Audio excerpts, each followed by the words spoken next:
Изразувам загриженост и најостро го судувам денешниот инцидент во кој со огнено оружје беше нападнат поранешниот министер за здравство и поранешен пратеник Никола Тодоров.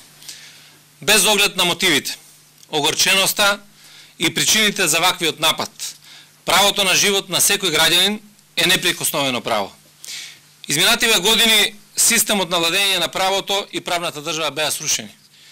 Грубата политизација и партизација на виталните државни институции придонесоа граѓаните да ја изгубат довербата и да бараат начини за постигнување на правдата. Како министер за внатрешни работи ги осудувам сите кривични дела и секое нарушување на безбедноста на граѓаните и државата. Но истовремено ќе ги превземам сите неопходни активности со кои граѓаните повторно ќе вратат довербата во Министерството за внатрешни работи.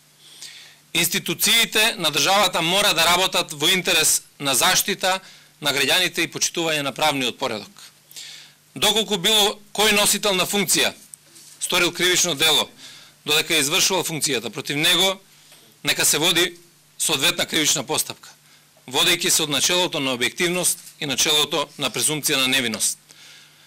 Упатувам повик до сите граѓани да не превземаат никакви действија со кои ќе го загрозат сопствениот живот или животот на граѓаните воопшто. Министерството за внатрешни работи ќе ги превземе сите законски мерки кои се во негова надлежност за расчистување на мотивите и последиците од денешниот немил настан.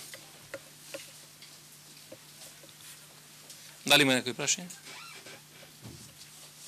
Дали сте размислувале за персонални решенија на Бирото за јавна безбедност и правата за безбедност и контрол со ставање? Сум размислувал, ќе размислувам и наредните денови и во моментот кој ќе донесам одлука ќе бидат соопштени. Господин министре, готов е извештајот на работната група во МВР за инцидентите во собранието. Што е утврдено? Се уште не е готов извештајот, кој ќе биде готов ќе го презентираме и на јавноста и на институциите. Значи јас разговарав со председателот со членовите на комисијата.